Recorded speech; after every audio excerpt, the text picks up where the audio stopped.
कविसूर्यनगर blocker 6टी सेवा समवाय समिति रे खोला जाइपारिनी मंडी। एपटे मंडी खोलिबारे विलंब एवं महिला गोष्ठी को मंडी दायित्व बाद देवा प्रतिवाद में 16 तारिख में कविसूर्यनगर ब्लॉक आगरे धान रखी रास्ता रोको आंदोलन करने को सोसाइटी सभापति माने चेतावनी देथिबा बेले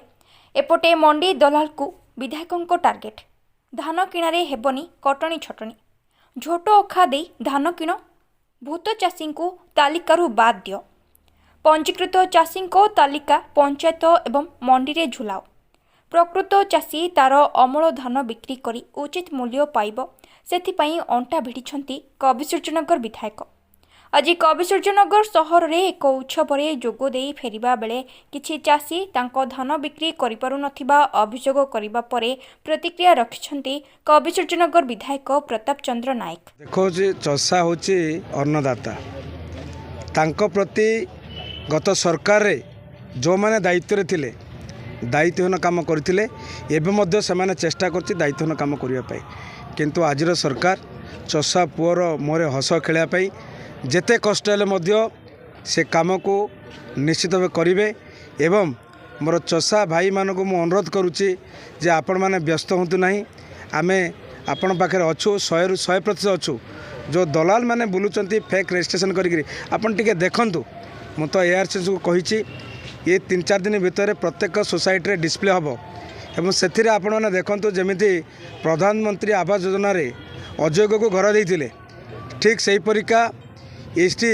सोसाइटी रे प्राय सबु सोसाइटी रे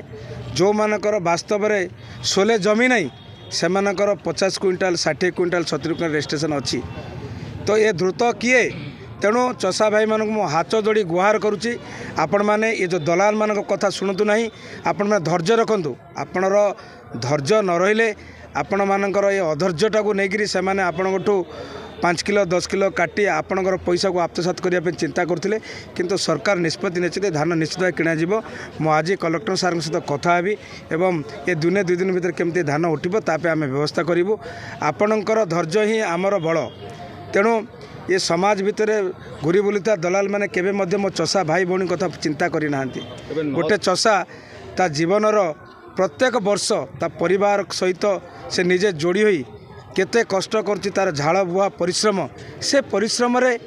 कौन मिलर मानकर एवं अन्य दलाल मानकर भाग अच्छी ये कथा को आम केते दूर ग्रहण करि परिबा गोटे कथा कहतु जो मिलर माने कहउचंदी जे 2 किलो काटिदेले धान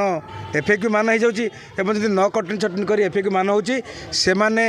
वर्तमान जागृत होंतु सरकार जागी गलेनी एवं आपण माने जो यही प्रकार चषा मान को हैरान कथा चिंता कर भाभी पारे जे आपण आर्थिक को जगह पहुँचब भिक मागिले भिक मिल ना ये कथा को स्पष्ट नियंतु ये कथारू कौन मते सरकार ओहरिबे नहीं एवं बिना कटनी छटनी रे धान उठिब हुए तो 5 दिन डेरी हो पारे ये कथा को मु स्पष्ट भाव जनाऊँगी एवं शेष में मोर चषा भाई भौणी मानक हाथ जोड़ी कहूँ आपण क्या पाक जातुनी सरकार पर विश्वास रखु भरोसा रखु कहीं विगत वर्ष आम आपन कथा देलु धान क्विंटाल पिछा 3100 टका दवा कथा देचु एवं 48 घंटा भितर आपण खाता को जहाँ भी आप धान बिक्री से प्राप्य आम करदेचु एवं अकाउंट को क्रेडिट होती ता सहित खराब माने अदिनिया वर्षा सत्वे आम टोकन लाप्स करूँ आपण मानक ये भरोसा देचु ए वर्ष सरकार पर आप भरोसा रखु आपण धान सुनिश्चित उठिब दलाल मान कथा शुणु ना जो दलाल मैंने आपको मिछ कहीकि धान कथा कही आणुंट से माने जो कटनी चटनी एत वर्ष होता ये स्वाधीन भारत में से करते कौन